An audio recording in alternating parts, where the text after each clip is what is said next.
Magandang umaga mga kapuso. Live po tayo mula dito sa MMDA Metro Base sa Guadalupe, Makati. At para nga mapalawak ang pagbabantay ng MMDA sa mga kalsada ng Metro Manila, kahapon lamang po ay inilunsad ang 100 bagong-bagong mga CCTV camera na ipinakalat sa iba't ibang bahagi ng Metro Manila. Hindi ho ito basta-basta mga CCTV, ito ay mga high definition na CCTV cameras na may pan, tilt at zoom capability.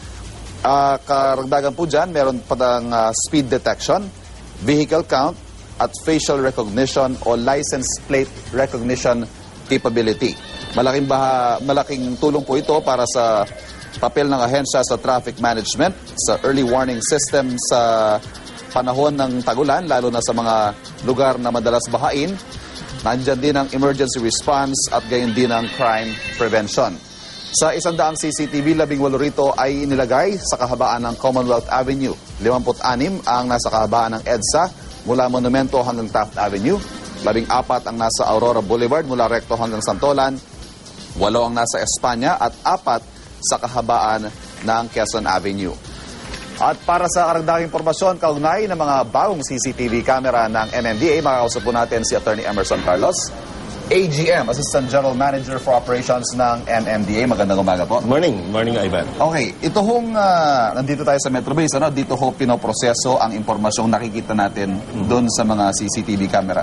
Paano ho natin ibababa sa ground kung ano man yung kailangang responde doon sa particular na sitwasyon, kung ano man yung nakikita natin sa CCTV? Dahil additional cameras to and with intelligent capabilities, mas madali natin may baba sa ground at makapag-responde ang ating mga tao through our radio network din. And ang maganda dito sa ating mga bagong CCTVs, they can do their work even in low light at madaling makapag-detect kung may mga problema like mga accidents at mga kung ano pang mga aberya sa daan. Sige po, example, halimbawa may stalled vehicle sa isang bahagi ng EDSA, may pan-tilt zoom kanyo yung mga camera natin, ano? Paano ho natin yon marerespondihan agad-agad? Well, yung pinakamalapit na response team ang bigla nating ang makakadetect kung ano po yung pinakamalapit doon at yun ang tatawagan natin para makapunta agad doon.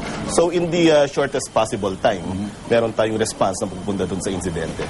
Siguro ang tanong ng karaniwang tao, karaniwang motorista, ito ba makakabawas sa traffic ng Metro Manila? Ito ang mga bagong CCTV camera natin. Definitely makakabawas ito sa traffic ng Metro Manila dahil mas marami tayong mata.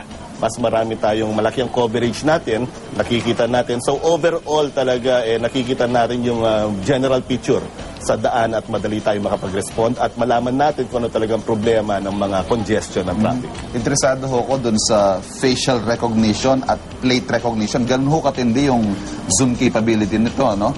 In terms of crime prevention, ano ho ang magiging papel ng MMDA sa from here on, dahil meron na tayong ganitong mga CCTV na may matinding capability? Siguro sa papel ng MMDA dito yung ating plate recognition, madali tayo makapag-detect ng mga nagbabiolate na mga sasakyan dahil kuhang-kuha natin mga plaka agad.